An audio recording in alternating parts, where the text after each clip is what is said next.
Assalamualaikum warahmatullahi wabarakatuh. Kami pasukan Forum Remaja dari SMK Putrajaya Presiden 141 akan mengupas isu mengenai gejala buli wabak yang semakin membimbangkan. Bismillahirrahmanirrahim. Alhamdulillahirabbil alamin. Wassalatu wassalamu ala asyrafil anbiya'i wal mursalin wa ala alihi wa sahbihi ajma'in. Assalamualaikum warahmatullahi wabarakatuh. Salam sejahtera, salam keluarga Malaysia, salam Forum Remaja. Ahli panel dan sidang hadirin yang dirahmati Allah, segala puji-pujian kehadrat Allah Subhanahu Wa Taala.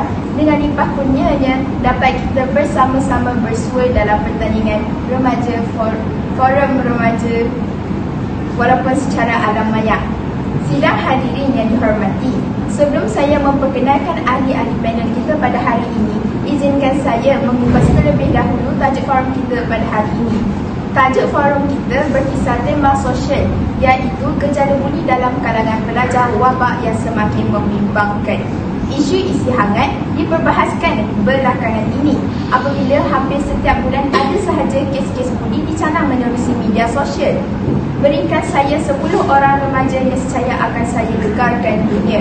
Begitulah ungkapan yang pernah dilontarkan oleh bekas Presiden Parti Indonesia Soekarno yang menggambarkan betapa besarnya peranan seorang remaja sebagai penentu pembangunan dan kemajuan bangsa pada masa hadapan. Hal ini bertepatan dengan slogan Pemuda Harapan Bangsa, Pemudi Tiang Negara. Malangnya dalam proses menongkah arus globalisasi yang pantas ini, keruntuhan akhlak remaja yang semakin membimbangkan sejak akhir-akhir ini. Salah satu masalah sosial yang kian merebak dalam kalangan pelajar ialah gejala buli. Mutakhir ini dilihat seolah-olah remaja dan buli begitu sinonim, dari peringkat sekolah rendah hinggalah ke peringkat institusi pengajian tinggi. Baiklah sidang hadirin yang dihormati, sebelum kita menelusuri dengan lebih mendalam topik kita pada hari ini, marilah kita berkenalan dengan ketiga-tiga ahli panel kita pada hari ini. Kerana bab kata orang tidak kenal maka tak cinta. Di sebelah kanan saya merupakan ahli panel pertama, iaitu saudari Nur Jihad binti Ahmad Syahmi. Selamat datang ke Forum Remaja tahun 2022. Saudari sihat? Alhamdulillah, saya baik-baik sahaja. Seterusnya, di sebelah kiri saya merupakan ahli panel yang kedua, iaitu Elisa Jasmine binti Razali. Saudari Elisa Jasmine sihat? Sihat, Alhamdulillah, saya menyusi. Dan seterusnya, saya memperkenalkan ahli panel yang ketiga, tidak lain tidak bukan, tentulah saudari Wan Darni. Selamat datang ke Forum Remaja tahun 2022. Saudari Wan Darni, apa khabar? Alhamdulillah, saya khabar baik. Salam forum buat semua. Usai salam perkenalan dengan semua ahli panel kita, kembali kita kepada topik forum kita, iaitu gejala buli dalam kalangan pelajar, wabak yang semakin membimbangkan. Sidang hadirin yang dihormati, sebelum kita melangkah dengan lebih jauh lagi, eloklah kita menelusuri dengan lebih mendalam apakah sebenarnya yang dimaksudkan dengan buli dan apakah punca yang menyebabkan gejala ini semakin berleluasa dalam kalangan pelajar. Bagi menjawab persoalan ini, izinkan saya mengajukan persoalan pertama ini kepada ahli panel pertama kita, iaitu saudari Nur Jihad, bagi merukaikan persoalan ini kepada semua. Silakan saudari Nur Jihad. Awal bismillah pembuka bicara. Terima kasih saudari penerusi. Sidang hadirin yang dihormati, Kamus edisi ketiga mentarifkan buli sebagai perbuatan menggerak atau mempermainkan seseorang dengan tujuan menyesuaikan dengan suasana. Selain itu, buli juga bertujuan untuk mempermainkan seseorang yang lemah dengan cara menggertak atau menakutkan orang tersebut. Apakah punca utama berlakunya fenomena ini? Punca utamanya ialah remaja tidak mempunyai didikan agama yang teguh. Remaja pada zaman sekarang mempunyai stigma bahawa ajaran agama sudah ketinggalan zaman dan tidak sesuai dipraktikkan pada alam ini. Keadaan menjadi lebih parah apabila ibu bapa juga tidak memberikan didikan agama yang teguh kepada anak-anak mereka. Kerana ibu bapa pada alam ini juga menganggap sering mempunyai tanggapan bahawa ajaran agama tidak penting berbanding dengan pendidikan akademik yang merupakan tiket kejayaan mereka pada masa hadapan nanti. Sikap ini menunjukkan bahawa terdapat ibu bapa yang semakin alfa akan tanggungjawab hakiki mereka dalam mendidik, mengasuh dan mengajar anak-anak yang diumpamakan selai kain putih, dan ibu bapa lah yang akan mencorakkan mereka sama ada seindah warna pelangi atau semalak masa hadapannya.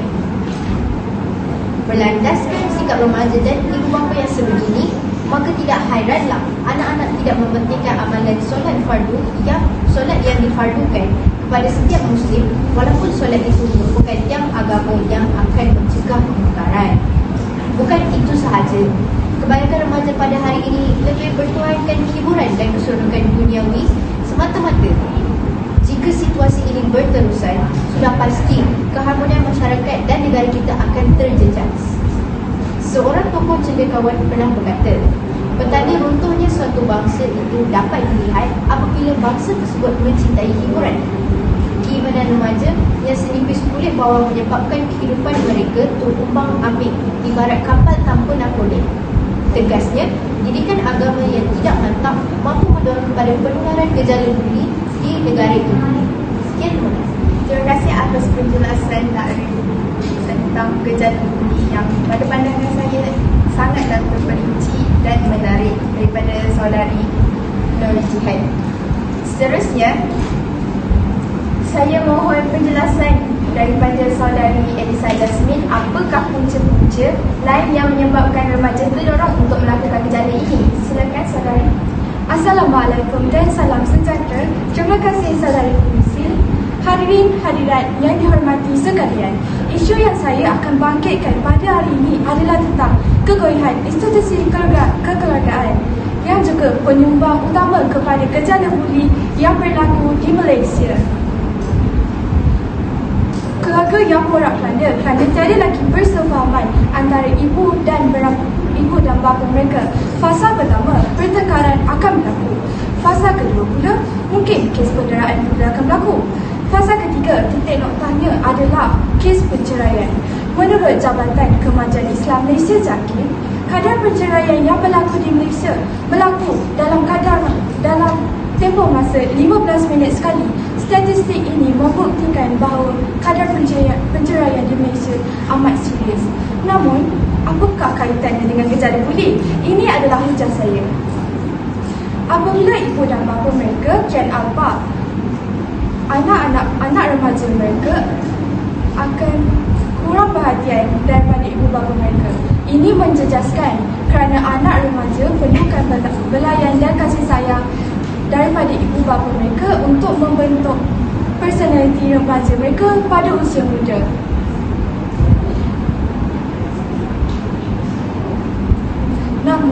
Namun tidak hairanlah mengapa ramai di antara mereka terlibat dalam gejala negatif seperti gejala buli demi mendapatkan kasih sayang daripada ibu bapa mereka yang kian alpa dalam memikul tanggungjawab hakiki mereka.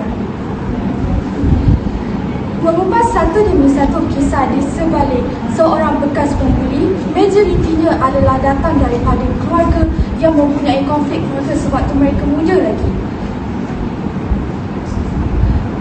Ini bukannya fiksyen semata-mata, namun ini adalah fakta dan benar-benar berlaku. Menurut Jabatan Kebajikan Masyarakat melaporkan bahawa 50% remaja yang terlibat dengan gejala negatif ini merupakan remaja yang mempunyai konflik mereka.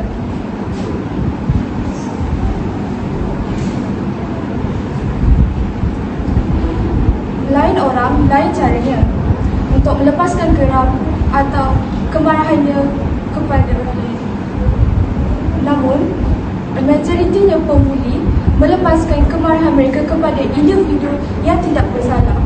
Bak kata pepatah Melayu, marahkan nyamuk, kelambu dibakar. Jika kita kaji dari dimensi yang lain, pengaruh rakan sebaya juga merupakan antara faktor gejala buli semakin menular dan kian serius bagai api dalam sekam di negara kita pada hari ini. Hal ini dikatakan demikian kerana remaja lebih mempercayai rakan sebaya mereka jika nak dibandingkan dengan ibu bapa ataupun guru-guru mereka sendiri. disisipkan oleh ahli kumpulan sekiranya enggan menuruti kata-kata dan kelakuan mereka. Menurut Treasure yang merupakan pelopor awal tentang kajian buli, mengutarakan bahawa mereka secara lazimnya wujud di dalam kumpulan. Jadi, remaja yang masih setahun jagung ini sanggup mengkhianati kepercayaan ibu bapa mereka. Hal ini dapat dikaitkan dengan petikan sebahagian daripada hadis Nabi yang bermaksud, jika anda berkawan dengan tukang besi, maka percikan api akan terkena pada tubuhmu. Pendek kata, pengaruh dan tekanan daripada rakan sebaya turut menjadi penyebab kepada kemeleburi semakin sukar ditangani. Sekian. Terima kasih atas penjelasan yang panjang lebar tadi. Sidang hadirin yang dihormati, seterusnya skop perbincangan ini kita lebarkan kepada apakah kesan perlakuan buli terhadap mangsa dan apakah tindakan yang perlu diambil oleh mangsa. Silakan saudari Wanardi. Bismillahirrahmanirrahim. Assalamualaikum dan salam sejahtera. Terima kasih saudari pengurusi. Antara kesannya ialah mangsa buli akan mengalami kemurungan atau cemas. Selain itu, mangsa buli terpaksa menempuh penderitaan, peningkatan perasaan sedih atau keseorangan, perubahan masalah kesihatan dari segi tidur dan makan yang tidak terjaga. Isu ini akan berpanjangan sehingga dewasa dan akan menyebabkan masalah kesihatan dari segi psikologi dan emosi. Kanak-kanak yang dibuli juga akan keciciran dalam pelajaran akibat takut untuk ke sekolah bagi mengelakkan diri daripada dibuli. Selain itu, kesan buli membawa kepada bahaya atau pendedahan untuk membunuh diri kerana mereka merasakan mereka tiada harapan, tiada kuasa serta tercalar maruah akibat perbuatan dera.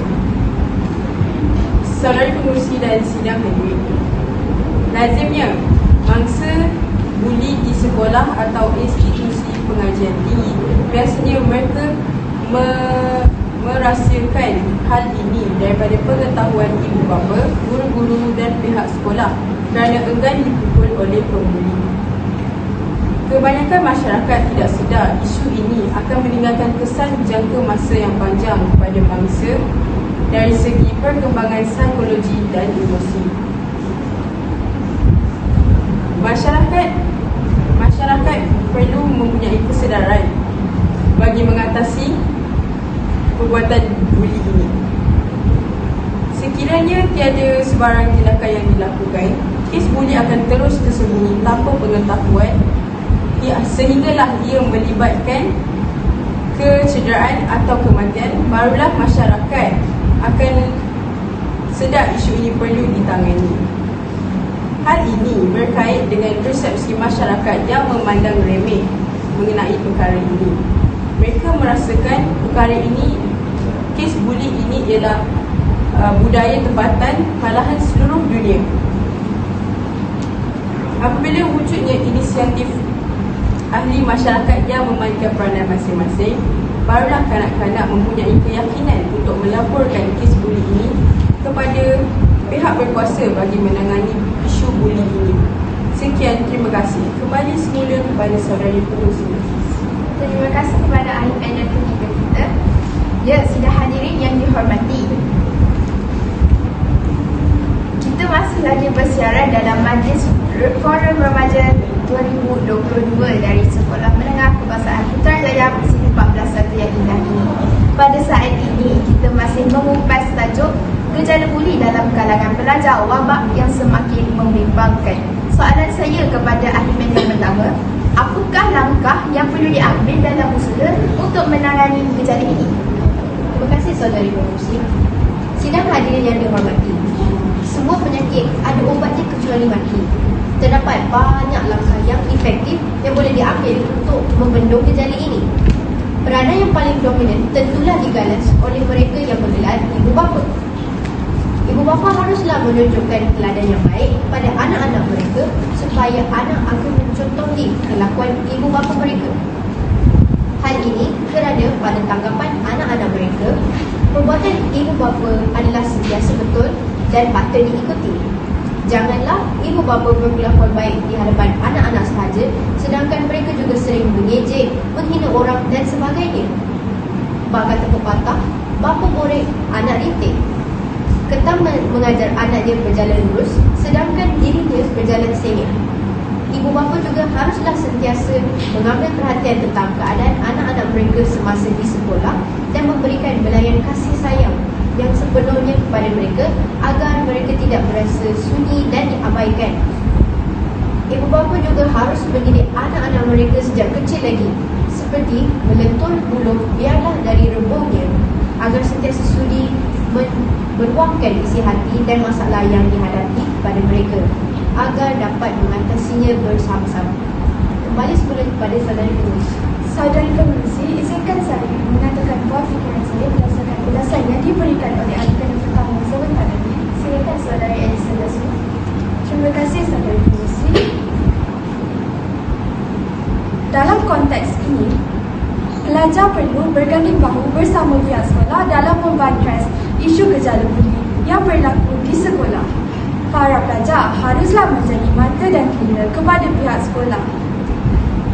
Dan jika pelajar menjadi mangsa ataupun ternampak gejala buli ini berlaku di hadapan mata, bolehlah laporkan segera kepada pihak sekolah sebelum nasi menjadi bubur. Namun, pihak sekolah pula perlulah bertanggungjawab dalam mengatasi masalah ini dan bukannya dengan menutup kes itu sesuka hati sahaja. Kepada pelajar yang mengesyaki terlibat dalam gejala ini, pihak sekolah haruslah mengenakan hukuman yang setimpal agar dia tidak mengulangi kesilapan seperti ini lagi, dan juga sebagai iktibar kepada pelajar lain.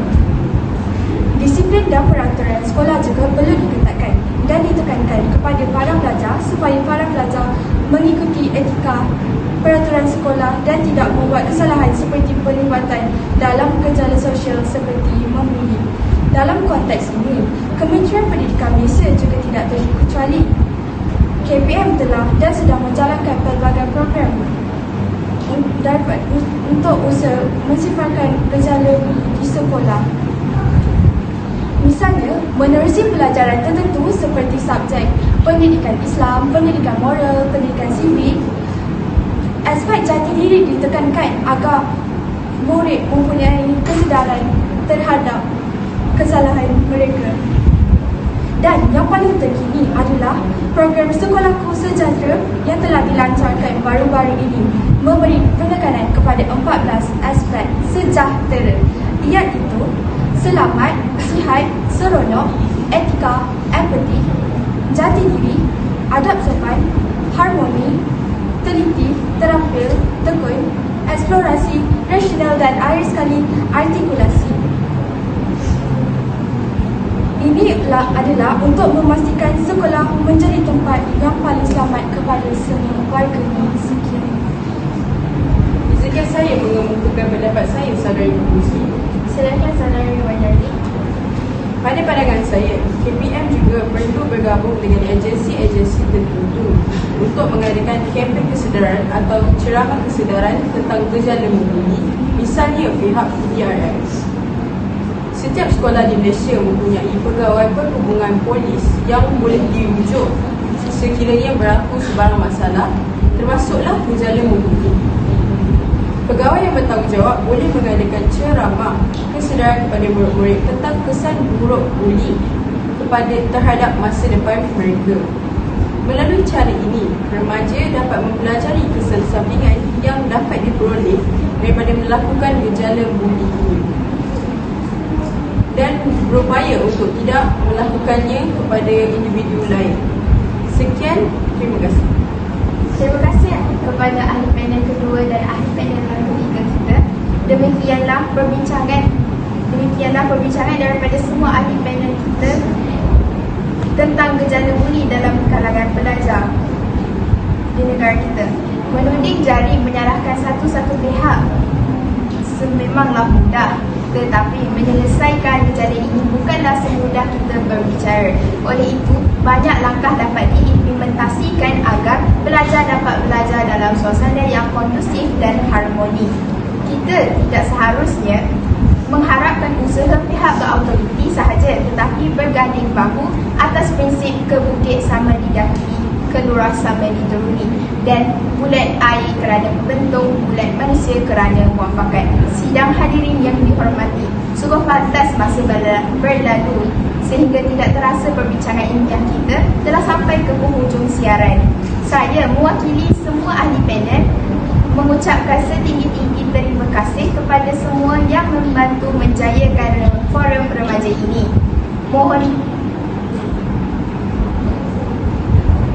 Mudah-mudahan lontaran idea yang telah sama-sama kita kongsikan memberi kebaikan kepada kita semua dalam usaha menjadikan sekolah bebas daripada gejala buli seiring dengan martabatnya sebagai institusi pendidikan negara. Sekian, wabillahi taufiq wal hidayah. Wassalamualaikum warahmatullahi wabarakatuh. Salam sejahtera, salam keluarga Malaysia, salam forum remaja.